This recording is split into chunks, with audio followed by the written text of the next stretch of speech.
As we approach the question of ubiquitous computing, my concern and my sympathies always have to be with the human being at the center of the technical systems that we devise. My concern is that as we make the decisive turn towards ubiquitous computing, that we run the risk of designing not merely technical systems, but in fact a world where the human being and our fundamental prerogatives of privacy, sanity, and serenity are overwhelmed at all times and in all places. And that's just not acceptable to me. So I believe that we have to have a global conversation and many local conversations about ubiquitous computing and about the place that we wish it to have in our world if we want to have any chance at all of an acceptable result. The trouble is that that conversation has not started yet in most places, although this society happens to be in the forefront of it. And I think that we need for this conversation to begin soon. The window in which we can make any change in this regime is upon us, but it is not a wide window. It's closing rapidly as technology and business takes the stage. So I invite you all to participate with me in this discussion about ubiquitous computing, what our place in it is, and what place we wish to have it in our world. And in order to do that, I think we really need to discuss a little bit about what ubiquitous computing is, because there are many ubiquitous computings. One of the things I realized when I started to write the book was how many very different definitions of ubicomp, or ubiquitous computing, there are already in the world. And I'll tell you that my sense of it starts with a guy named Mark Weiser. Mark Weiser was a researcher and eventually the chief technologist at Xerox's Palo Alto Research Center, the very famous Xerox PARC in the late 1980s and early 1990s. Unfortunately, he's no longer with us. He was not able to see the fruits of his intellectual labors. He passed away in 1999. But he had this very deep understanding of where computing had been and where it was and where it was taking us. And he described this in a series of papers that I'm going to briefly describe to you.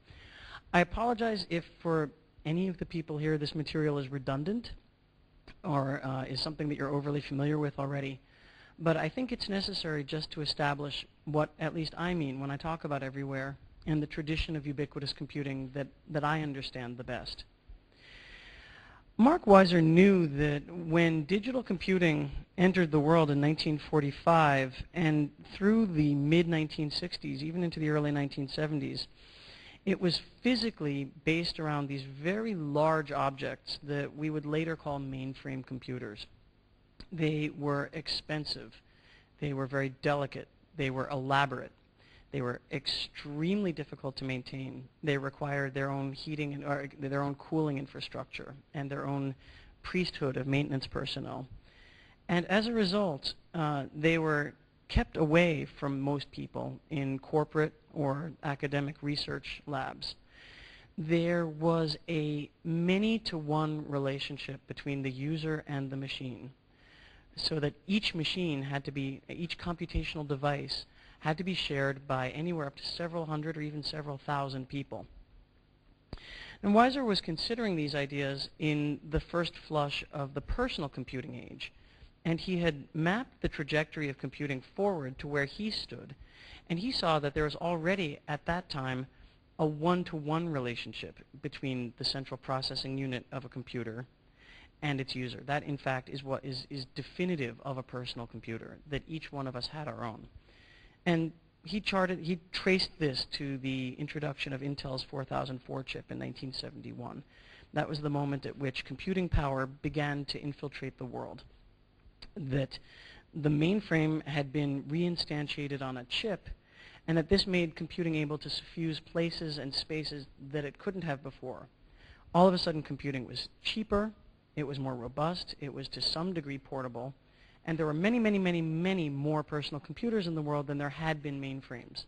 So every person could have their own. But Weiser knew how Moore's law worked. He knew that we could expect computational devices to keep getting smaller, cheaper, more robust. And he mapped this trajectory forward through time. And he said if we've gone from sharing, many users sharing one machine, to each user having their own machine, where does this take us in the future?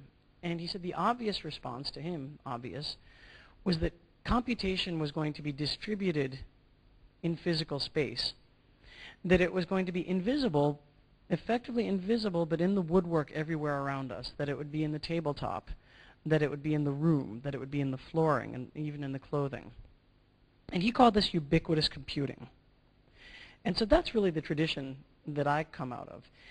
I see that Weiser's conjectures about technology in the very early 1990s have proven to be correct. Now, what were his conjectures about ubiquitous computing? His idea was that systems would be embedded in the physical environment, that they would communicate with each other wirelessly, that there would be many devices, services, products interacting with each one of us, that they would be fundamentally imperceptible, that because of the fact that they were both wireless and embedded in the architectural space around us, that we wouldn't perceive them the same way we perceive a PC or a K-type, that we would just be interacting essentially with the air. And that as a result, this was going to call on, to make a necessity for entirely new interface modalities. The interface modalities that emerged with the personal computer, the graphical user interface and its menus and pointing devices and the keyboard and screen, simply wouldn't be appropriate when you've got computing everywhere in the environment. I mean, imagine that you've got a computer in your shirt and you've got to interact with it by typing commands on a command line interface. Obviously, that's not appropriate. It's no more appropriate to use a mousing device to point to that.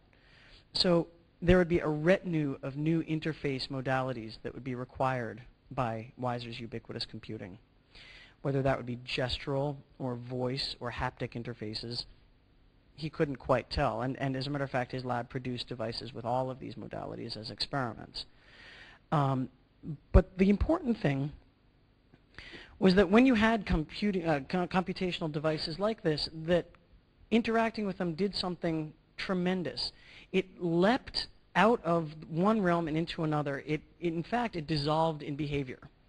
And dissolving in behavior is an idea I get from the Japanese product designer Fukusawa Naoto, who works for Muji, and he's very famous in Japan. He's less well known in America. And so I find that I have to explain who he is, but I think that for the people in this room, I really don't have to go into much background with him. He has this amazing notion of design dissolving in behavior, that with products, the peak of refinement in physical product design is when the relationship between the object and the user has been understood so well that the user uses it without necessarily even being conscious of it. And one of my favorite examples is a design that he and his students produced. I'm sure many of you have seen it, of an umbrella.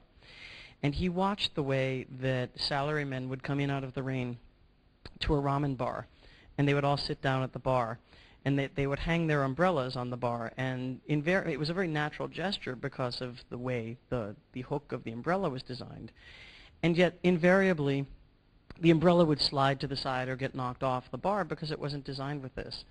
So having watched this gesture happen over and over again, he and his students designed an umbrella with a suction cup at the tip of it, so that when you walked into the ramen bar and you sat down, you could kind of slap it on the countertop and it would stay put.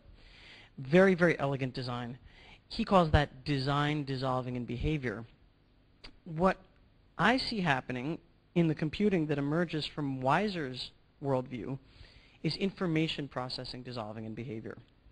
And the example that I show on the screen is something that we see in Hong Kong with their RFID-based Octopus touchless payment system.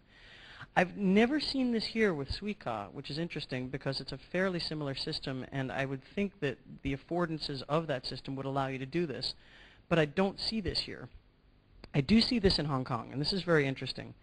This is exactly what I mean by design dissolving in behavior. The young woman in the picture has her Octopus card in her handbag.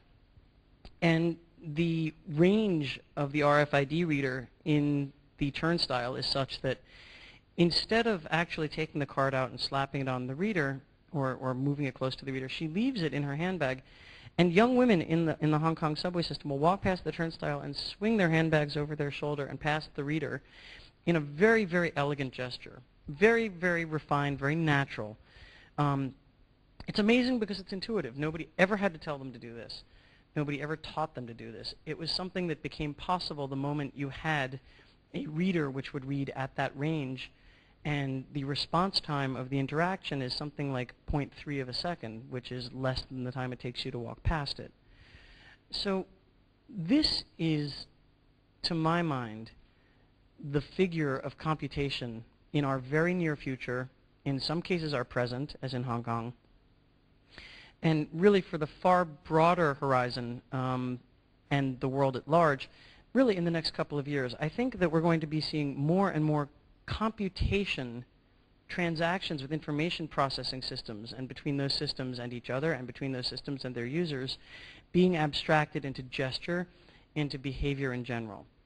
And I think we haven't even begun to confront the challenge of what this means as designers.